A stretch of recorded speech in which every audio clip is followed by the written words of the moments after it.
Hey guys, welcome back to your channel journey to success. तो हम research methodology की आज क्लास नंबर 3 स्टार्ट करने वाले हैं। आपको पता है हम यूनिट 1 कर रहे हैं जो कि है हमारा sampling and research design. Class number 2 में हमने सैंपल्स के बारे में पढ़ा था, types of samples and random and non random sampling को कवर किया था। आज की इस वीडियो में हम हमारे सिलेबस के ये वाले टॉपिक्स कवर करने वाले हैं। मतलब सबसे पहले हम देखेंगे कि रिसर्च डिजाइन क्या होता है। रिसर्च डिजाइन को हम बहुत सारी कैटेगरीज में डिवाइड कर सकते हैं। मतलब जो रिसर्च डिजाइन है वो एक्सपेरिमेंटल या नॉन एक्सपेरिमेंटल भी हो सकता है, बिटवीन द ग्रुप या विद इन द ग्रुप भी हो सकता है, लॉन्गिट्यूडनल, क्रॉस सेक्शनल या कोरिलेशनल रिसर्च डिजाइन हो सकता है। तो ये सारे टॉपिक्स हम आज की वीडियो में कवर करने वाले हैं। तो बिना टाइम वेस्ट किए स्टार्ट करते हैं इस वीडियो को। ठीक है, सबसे पहले हमें रिसर्च डिजाइन का मीनिंग क्लियर होना चाहिए कि रिसर्च डिजाइन होता क्या है। So decisions regarding what, when, where, how much, by what means concerning an inquiry और an research study constitute a research design. मतलब रिसर्च डिजाइन में हम सब कुछ बताते हैं कि हम क्या करेंगे, कहाँ पे करेंगे, कैसे करेंगे, कितना मेजरमेंट लेंगे, सब कुछ। तो research design is like a blueprint. Research design हमारा क्या है? ब्लूप्रिंट है जो पूरा बताता है कि हम डाटा को कैसे कलेक्ट करेंगे, कैसे मेजर करेंगे और कैसे एनालाइज करेंगे। तो रिसर्च डिजाइन वो पूरा स्ट्रक्चर एक बना के देता है, एक तरह से ब्लूप्रिंट बना के देता है। मतलब जितने भी हमारे डिसीजंस है regarding what, when, where, how much, by what means, ये सारे आंसर्स हमें रिसर्च डिजाइन देता है। यहाँ पे मैंने एक प्रॉपर डेफिनेशन मेंशन करी है रिसर्च डिजाइन की। Research design refers to the overall structure और plan that outlines the process of conducting a research study। कि प्रॉपर प्लान बताता है कि आपको रिसर्च स्टडी कैसे कंडक्ट करनी है। एक प्रॉपर प्लान एंड एक प्रॉपर ब्लूप्रिंट है और एक प्रॉपर फ्रेमवर्क है जो रिसर्चर को प्रॉपरली गाइड करता है कि उसको डाटा को कैसे कलेक्ट करना है, एनालाइज करना है और इंटरप्रेट करना है, ताकि वो अपना जो रिसर्च प्रॉब्लम उसने सोचा है या जो हाइपोथेसिस वो लेके चल रहा है वो उसको एड्रेस कर पाए। अब रिसर्च डिजाइन पढ़ने से पहले हमें कुछ इंपॉर्टेंट कंसेप्ट्स या टर्म्स हैं जो बिल्कुल क्लियर होनी चाहिए। तो वो टर्म्स हम पहले देख लेते हैं। There are some important concepts and terms relating to the research design, वो हम डिटेल में जानते हैं। देखो, दो तरह के वेरिएबल्स होते हैं। सबसे पहले independent variables and dependent variables. इनका मीनिंग हमें क्लियर होना चाहिए आगे मूव होने से पहले। Dependent variable and independent variable. जो डिपेंडेंट वेरिएबल है, डिपेंडेंट वेरिएबल का मतलब है the variable that is being studied and measured, its value depends upon the independent variable। तो जो डिपेंडेंट वेरिएबल है वो ऑब्वियसली क्या होएगा? डिपेंडेंट होएगा। बट जो डिपेंडेंट वेरिएबल है वो किस पे डिपेंडेंट होएगा? इंडिपेंडेंट वेरिएबल पर। फॉर एग्जाम्पल, अगर आपकी हाइट है वो एक डिपेंडेंट वेरिएबल है, वो बहुत सारे वेरिएबल्स पर डिपेंडेंट है। हाइट आपकी है जो, वो एज के ऊपर और बहुत सारे मल्टीपल इंडिपेंडेंट वेरिएबल्स हैं जिन पे डिपेंड करती है। नेक्स्ट हमारा आ गया इंडिपेंडेंट वेरिएबल। इंडिपेंडेंट वेरिएबल्स वो वाले वेरिएबल्स होते हैं जिनको हम हमारे एक्सपेरिमेंट में मैनिपुलेट या कंट्रोल कर सकते हैं। फॉर एग्जांपल, मैंने आपको बताया कि जो आपकी हाइट है वो एक डिपेंडेंट वेरिएबल है। हाइट आपकी एज पे भी डिपेंड करेगी और भी बहुत सारे फैक्टर्स पे डिपेंड करेगी। तो age is an example of independent variable. तो दो टर्म्स आई होप सबको क्लियर हो गई होंगी, dependent variable and independent variable. उसके अलावा एक वर्ड यूज होता है बहुत ही ज्यादा रिसर्च में, that is extraneous variable. Extraneous variable क्या होता है? These variables are not the focus of study. जब भी हम उन वेरिएबल्स की बात करेंगे जो हमारी फोकस नहीं है स्टडी का, बट वो किसी ना किसी तौर से डिपेंडेंट वेरिएबल को इफेक्ट करते हैं या कंट्रोल करते हैं, वो है एक्स्ट्रानियस वेरिएबल्स। डिपेंडेंट वेरिएबल तो होगी जो डिपेंडेंट है इंडिपेंडेंट वेरिएबल पर। इंडिपेंडेंट वेरिएबल होगी जिनको हम एक्सपेरिमेंट में मैनिपुलेट या कंट्रोल करते हैं। बट जो एक्स्ट्रानियस वेरिएबल्स हो गए वो हमारी स्टडी का फोकस ही नहीं है, बट कहीं ना कहीं हमारा जो डिपेंडेंट वेरिएबल है उसको कंट्रोल करते हैं या उसको इफेक्ट करते हैं। नेक्स्ट हमारी ना 3 टर्म्स और मैं आपको बता रही हूँ, दैट इज कंट्रोल। कंट्रोल क्या होता है? उसके बाद को फाउंडेड रिलेशनशिप्स, कौन फाउंडेड रिलेशनशिप्स क्या होता है, एंड रिसर्च हाइपोथेसिस क्या होता है। क्योंकि जब तक हमें ये टर्म्स क्लियर नहीं होंगी हम रिसर्च डिजाइन ही अच्छे से नहीं समझ पाएंगे। तो बेसिक मोटिव मेरा यहाँ पे क्या है कि जो भी टर्म्स है रिलेटेड टू रिसर्च वो सबको क्लियर हो जाए। तो कंट्रोल क्या है? कंट्रोल का मतलब है जो रिसर्चर है वो हमेशा कंट्रोल करने की कोशिश करता है ताकि जो एक्स्ट्रानियस वेरिएबल है वो उसको मिनिमाइज कर सके। तो जो भी वो एक्सपेरिमेंटल डिजाइन ले रहा है या जो भी टेक्निक ले रहा है वो हमेशा क्या करेगा? कंट्रोल करने की कोशिश करेगा कि एक्स्ट्रानियस वेरिएबल इतना ज्यादा इफेक्ट ना डाले आपकी स्टडी पे। को फाउंडेड रिलेशनशिप क्या होती है? अगर आपका डिपेंडेंट वेरिएबल इन्फ्लुएंस हो रहा है एक्स्ट्रानियस वेरिएबल से, तो जो इंडिपेंडेंट और डिपेंडेंट वेरिएबल के बीच में रिलेशनशिप है उसको हम बोलते हैं कॉनफाउंडेड रिलेशनशिप। क्योंकि सही चीजें, सही कॉज एंड इफेक्ट पता लगाना बहुत ज्यादा डिफिकल्ट है। सो अगर एक्सट्रानियस फैक्टर आपका डिपेंडेंट वेरिएबल को इफेक्ट कर रहा है तो जो रिलेशनशिप निकल के आती है दैट इज अ कॉनफाउंडेड रिलेशनशिप। अब एक टर्म है जो पूरी रिसर्च स्टडी में बहुत ज्यादा यूज होती है दैट इज रिसर्च हाइपोथेसिस। कौन सी टर्म है? Research hypothesis. रिसर्च हाइपोथेसिस क्या है? It is a predictive statement that suggest a relationship between a dependent and independent variable. तो इसमें क्या होता है? रिसर्च हाइपोथेसिस एक तरह से एक वर्ड याद रखना that is a predictive statement. Hypothesis हमारी क्या होती है? बेसिकली हमारी एजम्पशन होती है जो हम स्टार्टिंग में लेके चलते हैं। एजम्पशन किसके रिगार्डिंग होगी? रिलेशनशिप के regarding between the dependent and independent variable. And ये हमारी रिसर्च प्रोसेस को पूरा का पूरा गाइड करती है ताकि हम जो हाइपोथेसिस लेके चल रहे हैं उसको हम बाद में टेस्ट कर सकें और वैलिडेट कर पाएं। So research hypothesis is nothing but a predictive statement that suggests a relationship between the dependent and the independent variable. इतना क्लियर हुआ? अब जब हम हाइपोथेसिस टेस्टिंग करते हैं वो दो तरह की हो सकती है, एक्सपेरिमेंटल रिसर्च या नॉन एक्सपेरिमेंटल रिसर्च। एक्सपेरिमेंटल में क्या होता है? जब हमारे पास कंट्रोल होता है, जब हम इंडिपेंडेंट वेरिएबल को कंट्रोल कर पाते हैं, मैनिपुलेट कर पाते हैं, that is an experimental research. But अगर हम मैनिपुलेट नहीं कर पाते, जस्ट हम इन्वेस्टिगेट करते हैं relationships, that is a non experimental research.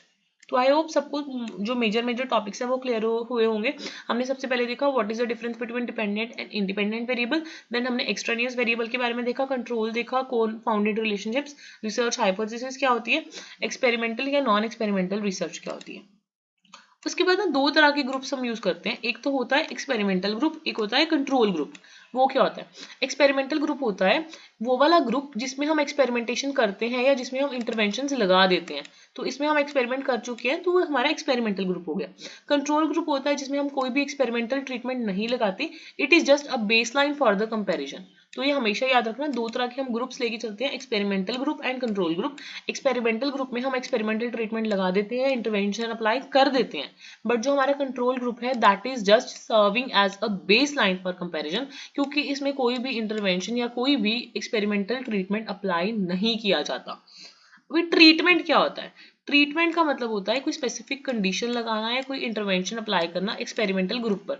जब भी हम कंडीशन अप्लाई करेंगे वो कभी भी कंट्रोल ग्रुप पे अप्लाई नहीं करेंगे, हमेशा की हमेशा जो हमारा ट्रीटमेंट है वो हम अप्लाई करेंगे एक्सपेरिमेंटल ग्रुप पर।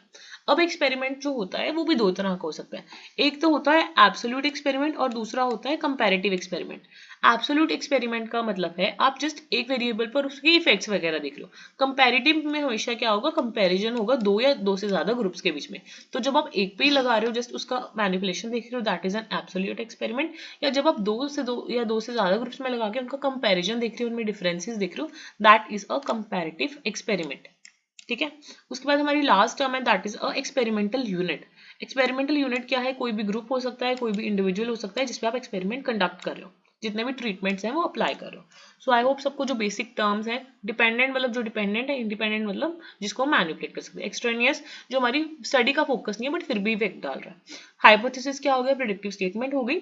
एक्सपेरिमेंटल रिसर्च में हम मैनिपुलेट कर सकते हैं, नॉन एक्सपेरिमेंटल में नहीं कर सकते। एक्सपेरिमेंटल ग्रुप में हम ट्रीटमेंट लगाते हैं, कंट्रोल ग्रुप जस्ट एक बेस लाइन है। ट्रीटमेंट्स हम अप्लाई करते हैं एक्सपेरिमेंटल ग्रुप पर, और जो एक्सपेरिमेंट है वो एब्सोल्यूट भी हो सकता है, कंपैरेटिव भी हो सकता है। आई होप सबको जो ये मेन टर्म्स हैं वो सारी की सारी टर्म्स क्लियर हो गई होंगी। अब हमारे टॉपिक में ना कुछ सब टॉपिक्स हैं। सबसे पहले हमें देखना है कि एक्सपेरिमेंटल या नॉन एक्सपेरिमेंटल रिसर्च डिजाइन क्या होता है। ग्रुप डिजाइन जो होते हैं वो बिटवीन या with in group group design कौन से होते हैं। उसके अलावा लॉन्गिट्यूडनल, क्रॉस सेक्शनल या को रिलेशनल रिसर्च डिजाइन क्या होते हैं। तो इन सब का मैं आपको ओवरव्यू बताऊंगी रिसर्च डिजाइन में कि एक्सपेरिमेंटल या नॉन एक्सपेरिमेंटल रिसर्च डिजाइन क्या है, between and with in group research design क्या है, या उसके अलावा लॉन्गिट्यूडनल, क्रॉस सेक्शनल एंड को रिलेशनल रिसर्च डिजाइन क्या है। तो एक छोटा सा मैंने यहाँ पे ब्रीफ समरी तैयार करा है, आई होप सबको ये समरी समझ आ जाए।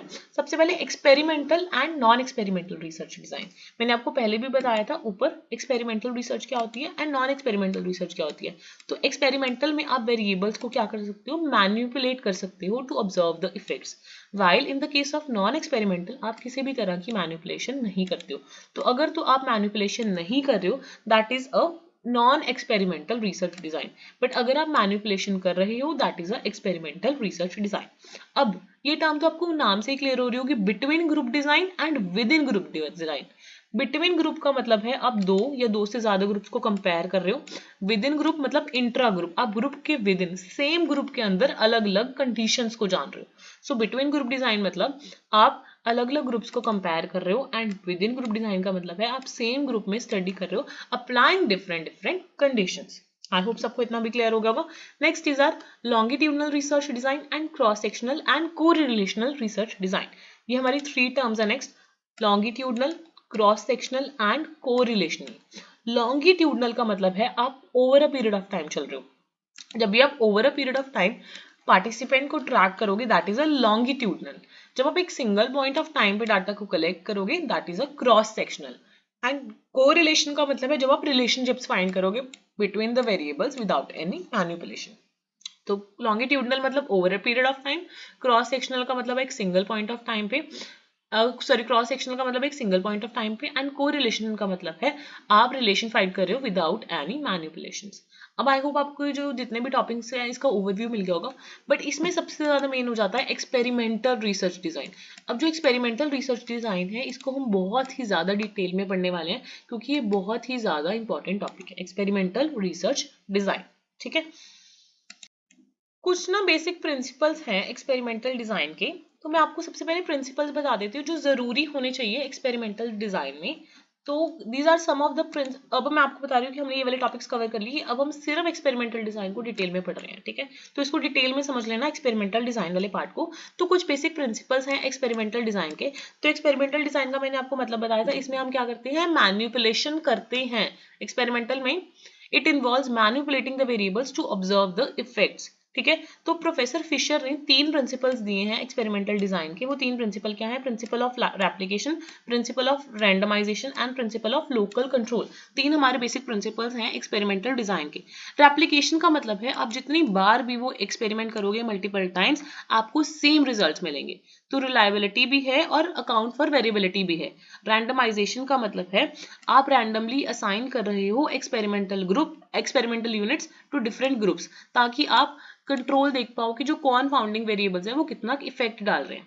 उसके बाद लोकल कंट्रोल का मतलब ये होता है कि using control groups and blocking to reduce variability of considering specific characteristics. मतलब आप अपने जो फील्ड है उसको होमोजेनियस पार्ट्स में डिवाइड कर रहे हो, जिसको हम क्या बोलते हैं, ब्लॉकिंग बोलते हैं। ठीक है, तो बेसिकली 3 प्रिंसिपल है एक्सपेरिमेंटल डिजाइन के फिशर जी के अकॉर्डिंग।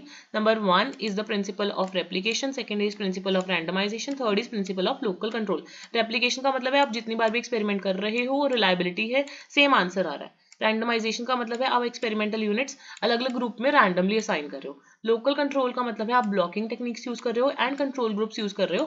ब्लॉकिंग का मतलब होता है dividing the field into several homogeneous parts. So these are the 3 principles given by Fisher.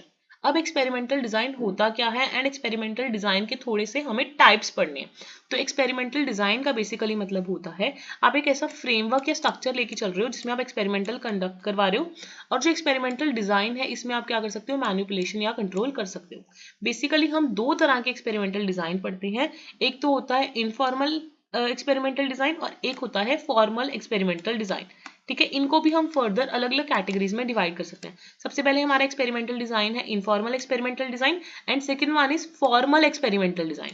ठीक है, जो हमारा इनफॉर्मल एक्सपेरिमेंटल डिजाइन है वो फर्दर 3 कैटेगरीज में हो सकता है, before and after without control design, after only control design, before and after with control design. देखो लास्ट वर्ड तो सब में कंट्रोल डिजाइन है, बट इसमें विदाउट कंट्रोल डिजाइन है, बिफोर एंड आफ्टर इसमें सिर्फ आफ्टर हम कंट्रोल डिजाइन लगा रहे हैं, इसमें before and after with control design लगा रहे हैं। सो हमारा इनफॉर्मल एक्सपेरिमेंटल डिजाइन 3 टाइप्स का हो सकता है। उसके बाद अगर हम फॉर्मल एक्सपेरिमेंटल डिजाइन की बात करें, ये 4 तरह का मैंने यहाँ पे क्लासीफाई करा है। Completely randomized design, randomized block design, Latin square design and factorial design. तो ये हमारा ब्रीफ हो गया कि क्या क्या टाइप्स हो सकते हैं एक्सपेरिमेंटल डिजाइन के। अब मैं आपको थोड़ा सा डिफरेंस बता देती हूँ between the informal experimental design and formal experimental design. देखो जो इनफॉर्मल एक्सपेरिमेंटल डिजाइन है ये थोड़े से लेस सोफिस्टिकेटेड फॉर्म होते हैं based on differences in magnitude, but जो फॉर्मल वाले एक्सपेरिमेंटल डिजाइन है ये मोर कंट्रोल और मोर प्रोसाइज होते हैं क्योंकि इसमें हम बहुत ज्यादा स्टेटिस्टिकल प्रोसीजर लगाते हैं। वही आपको नाम से क्लियर है, इनफॉर्मल मतलब इतने ज्यादा कुछ टेंशन लेने की बात नहीं है, लेस सोफिस्टिकेटेड है। फॉर्मल मतलब बहुत ज्यादा आप कंट्रोल कर रहे हो और प्रॉपर स्टेटिस्टिकल टूल्स लगा रहे हो, स्टेटिस्टिकल प्रोसीजर्स लगा रहे हो। अब सबसे पहले हम फॉर्मल और इनफॉर्मल को थोड़ा सा डिटेल में पढ़ेंगे। तो मैंने आपको फॉर्मल बताया कि वो 3 तरह का हो सकता है, जो इनफॉर्मल है वो 3 तरह का हो सकता है।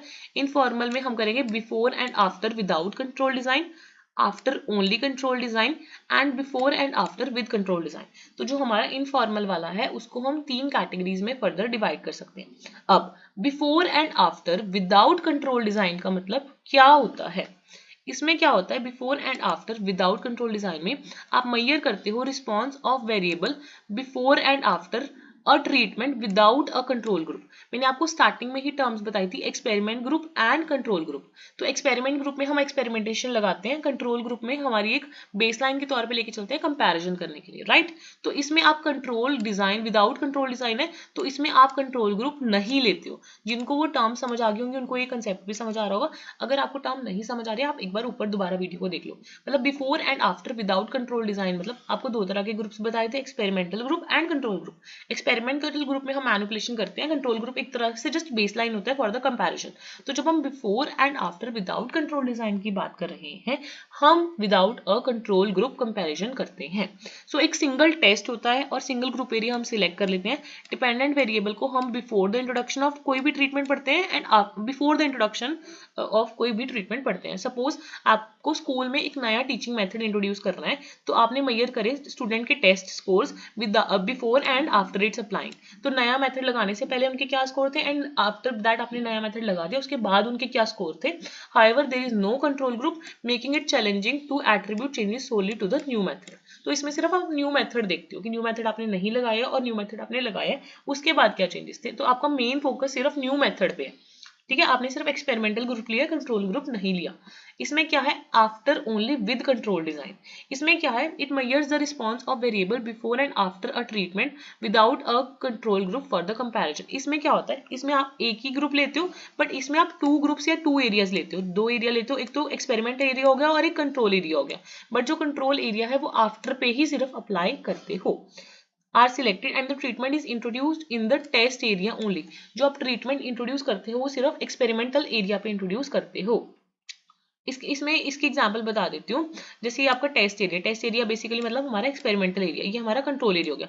कंट्रोल एरिया पे आप सिर्फ आफ्टर में लेवल ऑफ फिनोमिना देखते हो विदाउट द ट्रीटमेंट। इसमें आपने ट्रीटमेंट इंट्रोड्यूस करा और level of phenomena after treatment इसमें देखते हो, ठीक है। इसकी एग्जाम्पल से आपको थोड़ा ज्यादा क्लियर हो गया होगा, हो जाएगा। एग्जाम्पल क्या है, फॉर एग्जाम्पल कोई भी कंपनी है उसने नए इंप्लॉयज को ट्रेनिंग दी है और वो चाहती है कि उनकी परफॉर्मेंस, जो इंप्लॉयज को ट्रेनिंग मिली है उनकी क्या है और जिनको ट्रेनिंग नहीं मिली उनकी क्या है। So the control group provides a baseline. तो इसमें कंट्रोल ग्रुप बेसलाइन दे रहा है, मतलब मिलने के बाद या नहीं मिलने के बाद, जस्ट आप उसमें कंपेयर करो। इसमें क्या था, नया टीचिंग मेथड लगाने से पहले और नया टीचिंग मेथड लगाने के बाद। तो जो हमारा एक्सपेरिमेंटल ग्रुप है वो क्या है, नया टीचिंग मेथड। इसमें क्या है कि आपने ट्रेनिंग देखनी है, ट्रेनिंग जब मिली ही नहीं थी और जब ट्रेनिंग मिल गई उसका आप कंपैरिजन कर रहे हैं, ठीक है, नए एम्प्लॉयज को। अब इसमें क्या है, before and after with control design. इसमें आप पूरा का पूरा बिफोर भी आफ्टर भी एक्सपेरिमेंटल ग्रुप का भी चेक करोगे और कंट्रोल ग्रुप का भी चेक करोगे। So this measures the response variable before and after a treatment incorporating a control group for the comparison. तो इसमें हम बेसिकली 2 चीजों का माइनस करेंगे, ठीक है, डायरेक्टली 2 चीजों का माइनस कर रहे हैं। इसमें हम कंट्रोल ग्रुप इंट्रोड्यूस कर रहे हैं और उनका ही डायरेक्टली सब्ट्रैक्शन कर रहे हैं। इसमें हम 4 चीजें लेके चलेंगे और इन दोनों का जो आंसर होगा उसको हम सब्ट्रैक्ट करके हमारा ट्रीटमेंट इफेक्ट निकालेंगे। आई होप थोड़ा सा आपको अभी डिफिकल्ट लग रहा होगा बट जब ये सारी चीजें आप अप्लाई करोगे तब आपको ज्यादा क्लियर हो जाएंगी। तो इसमें क्या है, before and after with control design में measures the response variable before and after a treatment incorporating a control design for the comparison. इसमें आप 2 एरिया सिलेक्ट करते हो, डिपेंडेंट वेरिएबल दोनों के मेजर करते हो and both the for an identical time period before the treatment. और ये ध्यान रखना जो आप टाइम पीरियड लेके चलते हो वो आइडेंटिकल टाइम पीरियड लेके चलते हो। सो जो ट्रीटमेंट है वो ऑब्वियसली मैंने आपको बताया कि जो ट्रीटमेंट है वो हमेशा सिर्फ टेस्ट एरिया में ही इंट्रोड्यूस होगा। जो हमारा कंट्रोल एरिया है वो जस्ट अ बेस लाइन है। तो डिपेंडेंट वेरिएबल को आप आइडेंटिकल टाइम पीरियड में after the introduction of treatment भी मेजर करोगे और before the introduction of treatment भी मेजर करोगे एट आइडेंटिकल टाइम, और उसके बाद सब्ट्रैक्ट करके चेंजेस फाइंड आउट करने की कोशिश करोगे। सो level of phenomena in before, ये हमारा टेस्ट एरिया है, ये हमारा कंट्रोल एरिया है। इसमें हमने ट्रीटमेंट नहीं लगाया, ट्रीटमेंट नहीं लगाने से पहले और बाद का जो इफेक्ट है वो देखोगे, ट्रीटमेंट लगाने के बाद और पहले का जो इफेक्ट है वो देखोगे, उसके बाद दोनों के इफेक्ट्स को माइनस करोगे ताकि आपको आंसर मिल पाए। मतलब टेस्ट एरिया का अलग से आपने सब्ट्रैक्शन निकाला एंड कंट्रोल एरिया का अलग से सब्ट्रैक्शन निकाला, उसके बाद उन दोनों को सब्ट्रैक्ट किया ताकि आपको एक एक्यूरेट पिक्चर मिल पाए। ठीक है, इसकी एग्जाम्पल बहुत अच्छी मेंशन करी हुई है। A health intervention is implemented to improve communities fitness level. So researcher ने मेजर करा fitness level before and after intervention in the both intervention group and the control group, जिनको क्लासेस नहीं मिली थी। इतना सब कुछ क्लियर हो गया। तो हमने 3 तरह के इनफॉर्मल रिसर्च डिजाइन पढ़े, before and after without control design, after only with control design, before and after with control design. I hope सबको इनफॉर्मल वाला क्लियर हो गया होगा। अब थोड़ा सा हम ऊपर से, मैंने ज्यादा डिटेल में मेंशन नहीं करा है, ठीक है, इसमें मैंने ऊपर ऊपर से मेंशन करा है जो हमारा फॉर्मल वाला रिसर्च डिजाइन होता है उसको हम 3 कैटेगरीज में डिवाइड कर सकते हैं। ठीक है, जो फॉर्मल एक्सपेरिमेंटल डिजाइन है वो कंप्लीटली रैंडमाइज्ड रिसर्च डिजाइन भी हो सकता है, रैंडमाइज्ड ब्लॉक डिजाइन भी हो सकता है, लैटिन स्क्वायर भी हो सकता है एंड फैक्टोरियल डिजाइन भी हो सकता है। तो अब हम इन चारों को थोड़ा सा ब्रीफ में देखेंगे। मैंने यहाँ पे इनके प्रॉपर फॉर्मूलाज या फिर डायग्राम्स नहीं लिखी हैं, अगर आप चाहो तो आप मुझे कमेंट सेक्शन में बता देना, मैं उनकी भी डिटेल वीडियो आपके लिए अपलोड कर दूंगी। ठीक है, सबसे पहले हम बात करते हैं कंप्लीटली रैंडमाइज्ड डिजाइन। इसमें क्या होता है, रैंडमली हम असाइन कर देते हैं experimental units to different treatment groups ताकि कोई बायस ना हो और वैलिडिटी बढ़े। तो इसमें हमने 3 प्रिंसिपल पढ़े थे फिशर के, principle of replication, principle of randomization and principle of local control. आप इसमें सिर्फ 2 ही प्रिंसिपल्स अप्लाई करते हो फिशर के, that is principle of replication and principle of randomization. तो आप रैंडमली एक्सपेरिमेंटल यूनिट्स में ट्रीटमेंट्स को असाइन कर देते हो डिफरेंट डिफरेंट ग्रुप्स में। फॉर एग्जाम्पल आपको नई ड्रग की इफेक्टिवनेस देखनी है तो आप रैंडमली असाइन कर रहे हो dosages to different different groups, ताकि जो इंडिविजुअल डिफरेंसेस हैं अमंग द डिफरेंट, मतलब डिफरेंट लोगों के बीच में जो इंडिविजुअल डिफरेंसेस हैं उसका कुछ इतना इफेक्ट ना पड़े, मतलब जो हमारे एक्स्ट्रावीनस फैक्टर वेरिएबल्स हैं उसका इतना कोई इफेक्ट ना पड़े। Next is randomized block design. इसमें क्या होता है, रैंडमाइज्ड ब्लॉक डिजाइन में एक्सपेरिमेंटल ग्रुप्स को आप अलग अलग ब्लॉक्स में बांट देते हो जिनकी सेम तरह की करेक्टरिस्टिक्स होती हैं। तो आपने ग्रुप्स को सेम तरह की करेक्टरिस्टिक्स वालों में अलग अलग ब्लॉकिंग करी, मतलब जो होमोजेनस ग्रुप वाले थे उनके ब्लॉक्स बना लिए एंड देन रैंडमली उनको ट्रीटमेंट असाइन किया ईच ब्लॉक को, ताकि जो थोड़े बहुत उनमें वेरिएबिलिटी है या डिफरेंसेस हैं आप उनको भी कंसीडरेशन में ले सको। जो हमने ऊपर वाला कंप्लीटली रैंडमाइज था उसमें हमने 2 ही प्रिंसिपल्स अप्लाई करे थे, principle of replication and randomization. But जो हमारा ये वाला है रैंडमाइज ब्लॉक डिजाइन, इसमें हम तीनों जो प्रिंसिपल्स हैं फिशर के वो अप्लाई करते हैं, मतलब प्रिंसिपल ऑफ लोकल कंट्रोल हो गया या फिर जो हमारे बाकी 2 प्रिंसिपल्स हैं वो भी अप्लाई करते हैं, क्योंकि इसमें हम ग्रुप्स को ब्लॉक्स में डिवाइड करते हैं। So the number of subjects in a given block would be equal to the number of treatments. तो ये ध्यान रखना, जितने भी हमारे सब्जेक्ट्स हैं in a given block should be equal to the number of treatments and 1 subject in each block would be randomly assigned to each treatment. For example, यहाँ पे क्या है, in a agricultural study different types of crops are tested for the various soil types. तो आपने soil को अलग अलग blocks में डाल दिया एंड उनमें आपने टेस्ट करना है कि कैसे कैसे चल रहा है। तो each crop is assigned with each block to control the soil variation. तो इसमें आपने क्रॉप्स को भी डिवाइड करा है एंड सॉइल्स को भी डिवाइड करा है। सो सॉइल्स हमेशा क्रॉप के इक्वल होनी चाहिए, मतलब जो आपके ब्लॉक्स हैं और जो आपके ट्रीटमेंट्स हैं वो इक्वल होने चाहिए। ठीक है, उसके बाद हमारा आ गया Latin square design and factorial design. मैंने आपके फॉर्मूलाज यहाँ पे नहीं बताए हैं, अगर आप इंटरेस्टेड हो आप कमेंट सेक्शन में डाल देना, मैं आपको इसका डिटेल्ड वर्जन भी ला दूंगी। ठीक है, next is Latin square design. Latin square design का मतलब होता है it organizes the treatment into a square grid.